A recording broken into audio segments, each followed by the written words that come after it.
On January 9, 2024, in a city council meeting in Carmel, California, the public expressed their anger at the violent beach closure for the 4th of July weekend in 2020, which was enforced by their police department based solely upon the opinion of one unelected politician, City Manager Chip Rerig. Jeff Barron, Bobby Richards, and Mayor Dave Potter all approved of the violence, and they are still sitting council members. Jan Reimers also thought it was a grand idea, and fortunately, she's already gone.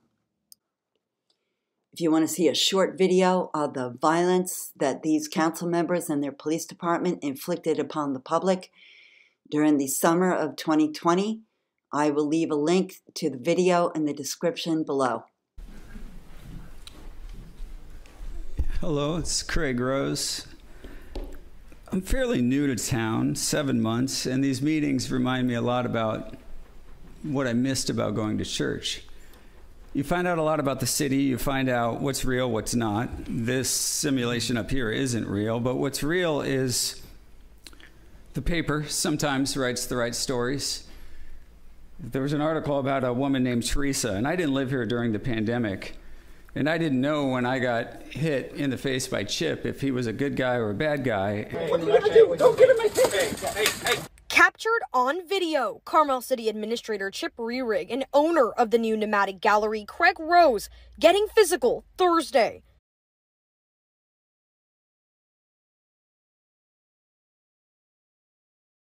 And so I heard about this lady named Theresa because I come to these meetings, and I heard last month just an outpouring of support for her case. I also heard that she was defending herself against Chip, and I thought it's interesting how Chip's on the president, or he's on the board of Visit Carmel. He's got 2 lawsuits against him, and one was, I mean, you could just watch this video, how an unelected politician stole a beach from God's children. And it's put up by one of our own here in Carmel, a wonderful lady who I just met. I knew it must be her from just her presence, her aura of just, she's not out to get anyone. She was just out to go on the beach that she was invited to, that you guys overstood your power and you shut it. I found out that she's representing herself, and sometimes like when you get hit and then you don't have a defense, and you don't have the money, and then you get snowballed by a guy named Jonathan Redford, who is representing the city of Carmel right now. He's a lawyer out of Los Angeles, and for about 2 years, he's just stonewalled Theresa because she's not represented by a lawyer. But why should she be for just going to the beach and now being arrested? Guys, I didn't come here to start a fight. I wanted to build some bridges.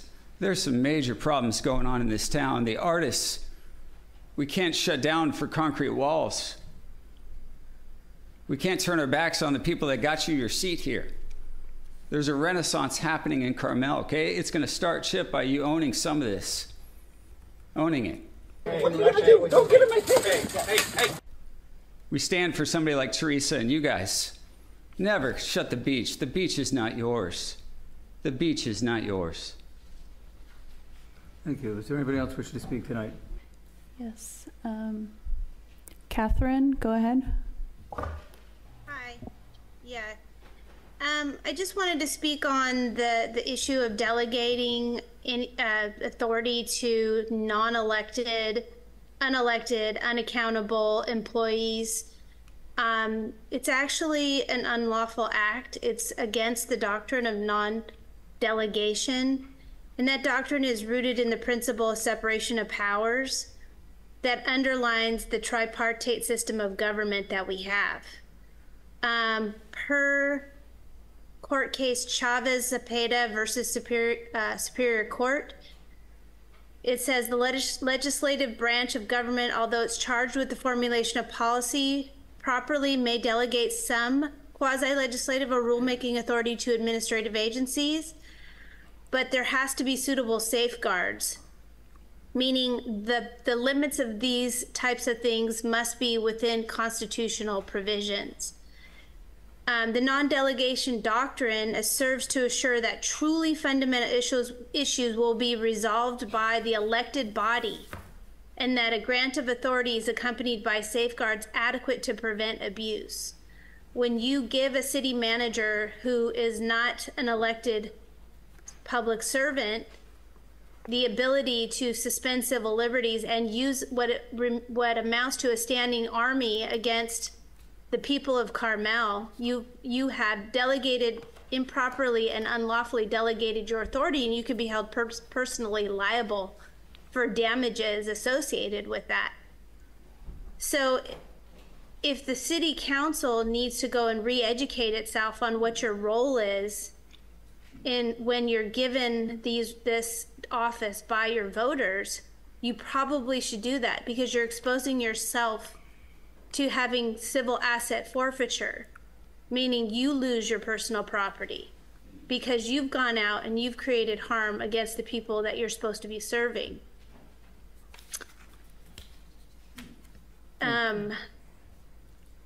Another quote here is that this pertains to the Board of Supervisors, but also goes to city council members.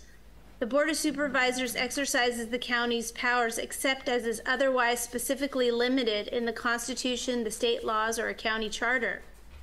That actually pertains to you guys. So you can't tell your city manager that he can go and have unfettered ability to tell people that they can't sunbathe.